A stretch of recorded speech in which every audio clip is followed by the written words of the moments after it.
ስትጸልዩ የመጣላችሁን ሐሳብ ቁጭ ብላችሁ አስቡ። ስለ ነገር የምትጨነቁ የታገር ነው የምኖረው፣ ሳረጅ ማን ይጦረኝ ይሆን? አንዳንዱ ደግሞ ከማን ጋር ሚስት ምን አይነት ባል ስሩ ነው እንጂ ተጨነቁ አላለም። እና አትጨነቁ። እኔ ከማን በልጬ ነው? አብርሃም በድንኳን እኮ ነው የኖረ። ጌታዬ ወይ የዚህን ያህል ምን በድዬ ነው ጥሩ ስራ ማሰራኝ? ህይወቴ በመባከን አለቀ፣ ለምን አታሳካልኝም? የብዙ ምዕመናን ጥያቄ ነው። አብርሃም እድሜ ልኩን በድንኳን አይደል እንዴ የኖረ? እኛስ ከአብርሃም እንበልጣለን? ባልተሳካላችሁ ነገር አትጨነቁ። ትቀጠራላችሁ፣ ትባረራላችሁ፣ 3-4 ጊዜ ንግድ ትከፍታላችሁ፣ ትከስራላችሁ። አትጨነቁ። አሁንም ሞክሩ፣ አይሳካ። ከስራ ፈትነታችን የተነሳ ብዙ ባለሱቆች ያለ ስራ መቆም ክልክል ነው የሚለጥፈዋል። የማይሰራ ሰው ክርስቲያን አይደለም። ስሩ፣ ጥራችሁ ግራችሁ ቀሱ። የሆነች ነገር የምታሳካልኝ መቼ ነው? የራሴ ጎጆ የሚኖረኝ፣ የራሴ መጠለያ የሚኖረኝ። አከራዮች እኮ ጨቅጭቀው ገደሉኝ። አንዱ የሚበላው አጥቶ አስፋልት ላይ ያድራል፣ ረሃብ መሮታል። አንተ ደግሞ ለቤት ኪራይ የምከፍለው እያለ የአከራይዋ ጠባይ ነው የመረረ። አከራይ ይጨቀጭቃሉ፣ ደሞዝ እያጣሩ ይጨምራሉ፣ ሲወደድ ይጨምራሉ። እነሱ ያለ ቤት የተፈጠሩ አይመስሉም። እንደው ከእናታቸው ማህፀን ሲወጡ እንደው አንድ ቪላ እያያዙ የተወለዱ ነው የሚመስሉ። በማታስተካክሉት ነገር ላይ አትጨነቁ። እስኪ በሉ ድገሙ።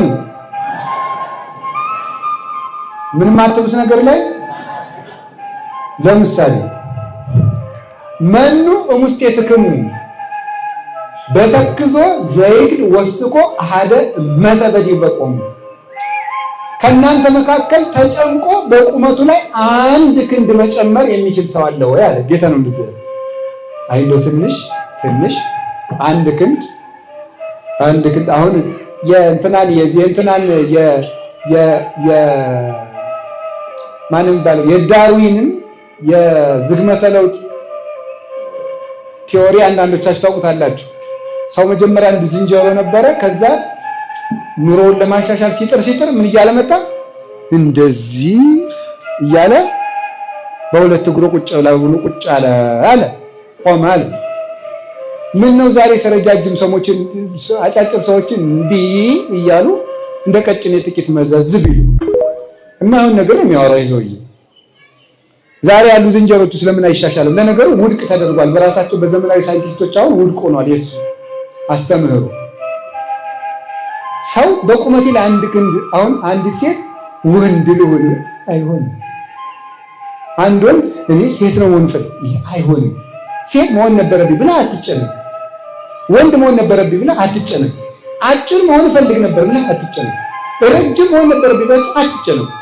ከንፈሬ ክርክም ያለ ወይም ደግሞ ሰፋ ያለ ወይም ወፈር ያለ ምን ያጭነው? የተሰጠህን ነገር ይዘህ ኑር። የማታስተካክለው ነገር ላይ አትጨነቅ። ሌላ ደግሞ ለምሳሌ አንድ ሰው እየሰማችሁ ነው። አንድ ሰው ለምሳሌ ድንግልና የለውም። ድንግልናውን የሆነ ጊዜ አጣ። ያ ሰውዬ ድንግልናውን እንደገና ማስተካከል ይችላል አይችልም? ንገሩኝ እንጂ እነሱ ጉዳይ ላይ አትጨነቅ። ቀሪ ህይወትህን ምራ። በንስሐ ድንግል ሆኖ ቅዱስ ሆኖ መኖር ይቻላል። የሥጋውን ማህተም ግን ማስተካከል አይቻልም።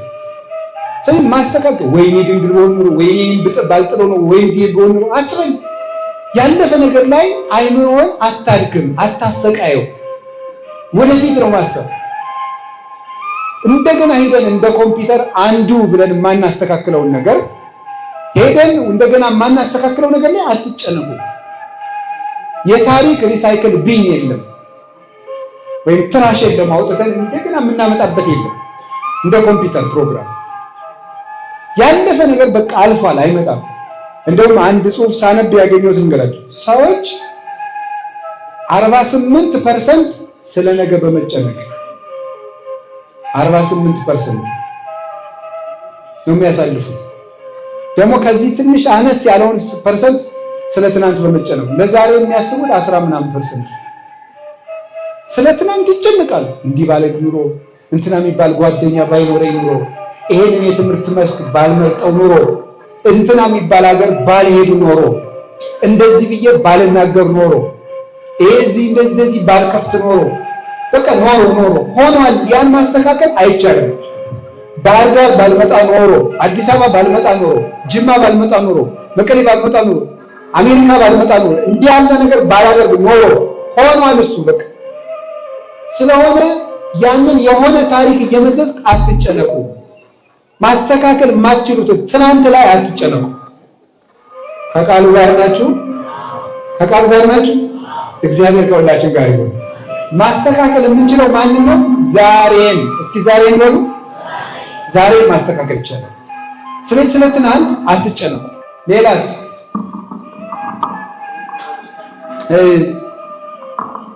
ለነገ አትጨነቁ። ሌላ ደግሞ የነገረኝ ጌታ የተባሉ ለጌሰም እስመ ጌሰም ትሄድ ይደርሳል። ለነገ አትጨነቁ። እስኪ ለነገ በሉ።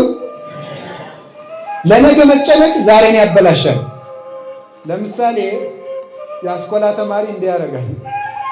ፈተና ነገ አለ ሲባል ምን ያልመሰላችሁ? ፈተናም ነገ አለ ሲባል እንዲህ ነው የሚያደርገው። ጉዳዩን ማጥናት ትቶ ስለ ጉዳዩ ነው መጨነቅ የሚችለው። ፈተናው ማነው? ነገ። አይ ወይኔ ነገ እኮ ነው የምትፈተን ይላል። እናሳ ያላጠናው ስንት ነው? 20 ገጽ ሁለት ገጽ ያነብና እንደገና ይቆጥረዋል። 2 ገጽ በቆጠረበት እኮ ያን በቆጠረበት ሌላ 2 ገጽ ያነብ ነበር። ይሄ ገጹን ከምቆጥር ዝም ብለህ እስከምትደርስበት ድረስ አጥናና የቀረው ገጽ ቅልጥ ብሎ ይቀር። ስለ ነገ መጨነቅ ዛሬን ያሳጣል። አብዛኛው ሰው እረፍት የሚነሳው ለጸሎት ቆመን ሐሳባችን የሚበታተነው ለምን ይመስላችኋል? ስለ ነገ ነው የምንጨነቅ። እስቲ ቁጭ ብላችሁ ጸሎት ስትጸልዩ የመጣላችሁን ሐሳብ ቁጭ ብላችሁ አስቡ። ስለ ነገር የምትጨነቁት ከማን ጋር ነው የምኖረው? የት ሀገር ነው የምኖረው? ሳረጅ ማን ይጦረኝ ይሆን? አንዳንዱ ደግሞ ከማን ጋር ምን አይነት ሚስት፣ ምን አይነት ባል፣ ምን ትስ ብሎ ነው። አንዳንዱ ደግሞ በጣም ከባሰበት ራቴን ምን አይነት ወጥ በላይ ይሆን ብሎ የሚያስብ ይችላል። በጣም ማልዳ እንትን ሽሮ ወጥ ነው የበላሁት፣ ምስር ነው የሚሰራው፣ ምን ተሰርቶ ይሆን ብሎ የሚጨነቃል። ታውቃላችሁ አይደል? ፋሲካ ሊደርስ 30 ቀን ሲቀረው ቁርስ ስለሚበላው የወጥ አይነት ፓኬጅ የሚያወጣ ሰው እንዳለ እንደሚያቅድ ቁጭ ብሎ ከሚስቱ ጋር ግምት ነው። ጥናት ያስፈልገዋል። ቁጭ ብሎ ከሚስቱ ጋር የዛሬ 3 ሳምንት ትንሣኤ ይሆናል አውቀሻል አይደል? አዎ በግ እናርዳለን እናርሳ። ከዛ በኋላ ቀደም ብለሽ አንቺ እንትኑን ትሰሪዋለሽ እኔ እንትን ይሄ በጣም ከባድ ነገር እውነቴን ነው። ይሄ ከባድ በሽታ ነው ራሱን የቻለ ነው። ይሄ ከባድ ነገር አይደለም። አትጨነቁ። ይሄ አንዳንዱ ሰው እንደ ራት ብላ ሲባል በተለይ እንደ ሀብት ነካ ያደረገው ሰው ራት ደርሷል ብላ ሲባል መሰርታችሁ ደግሞ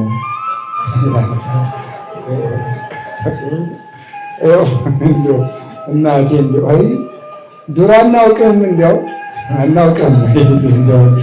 እና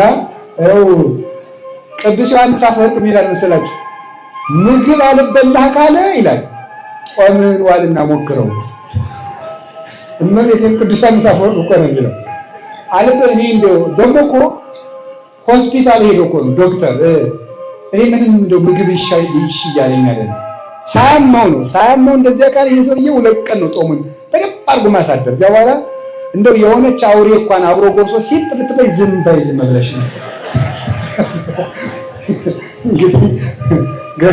ገብቶሻል እንደሚል እርግጠኛ ነኝ እንደሚል ማለት ነው። ስለዚህ ይሄ ሁሉ የሚያመጣው ምንድን ነው? ጥጋብ ነው።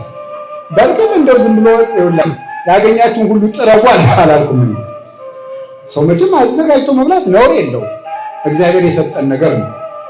እንደው ግን ይሄ አብዝቶ መጨነቅ ራሱ እንደው ነገ ምንድን ነው የምበላው፣ የዛሬ ሳምንት ምንድን ነው የምበላው፣ ምንድን ነው የምሆነው፣ ይሄ እንደዚህ ነው እያሉ መጨነቅ ነገ በእግዚአብሔር እጅ ነው። እስኪ በላ እንደ ሁላችሁ ነገሩኝ እንጂ በእግዚአብሔር እጅ ነው። እውነቴን ነው የምነግራችሁ።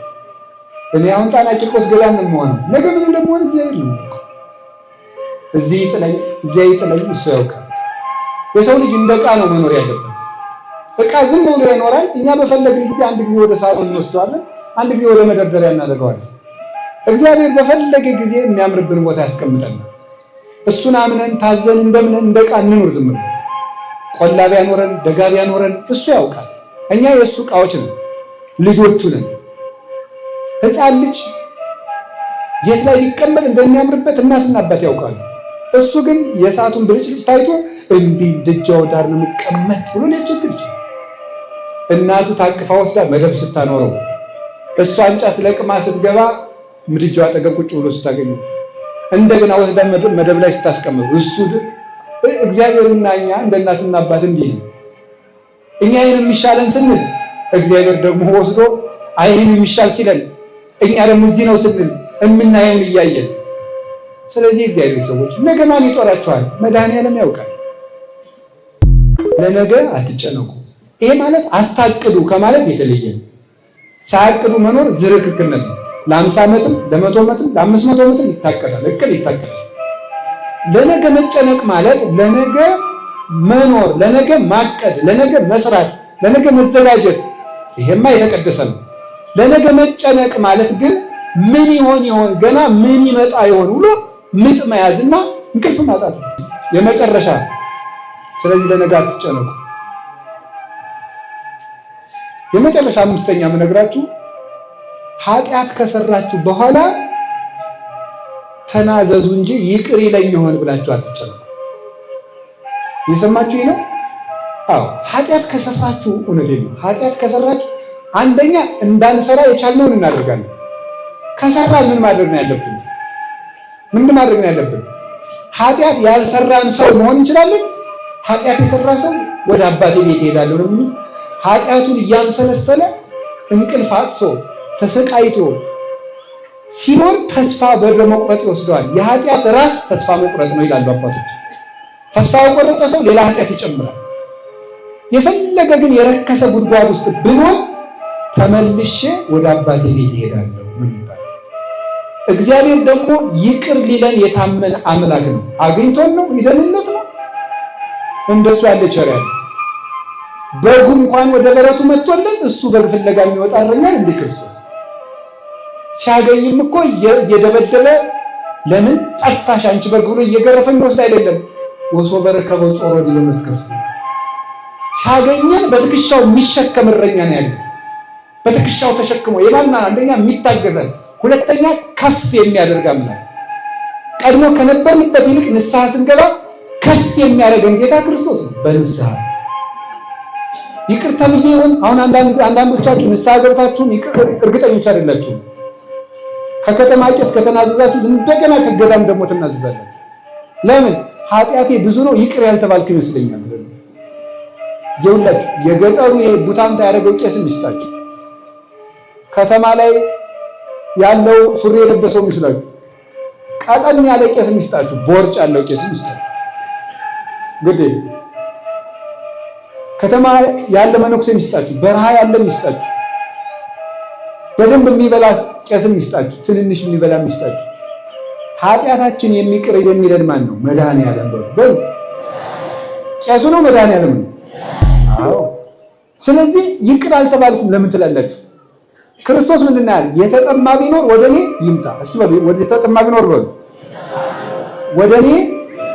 ያ ማለት እኔ ምንድን ነኝ ማለቱ ነው።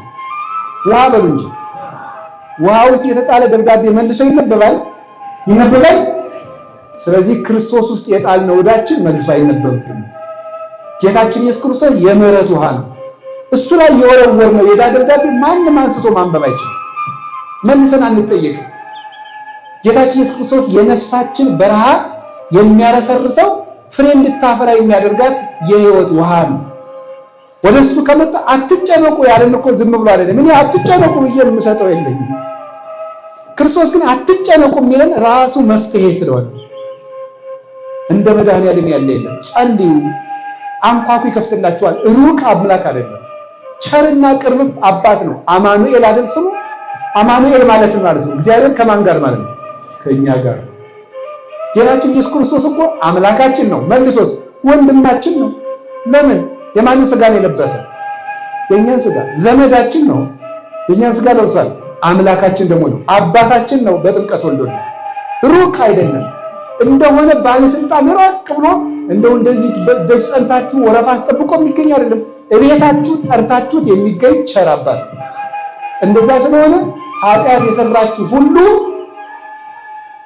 ክርስቶስ ይቅር ይላችኋልና ይቅር አልባል ይሆን ብላችሁ አትጨነቁ። ይልቁስ ይቅር አይለኝም እያላችሁ በኃጢአት ላይ ኃጢአት አትጨምሩ። ይቅር ባይ አምላካችን ማንም ገብቶ ቢታጠብበት የማይደፈርስ የጠራው ውሃ መድኃኔዓለም ሁላችንንም ያንጻል። አትጨነቁ። ወስብሐት ለእግዚአብሔር።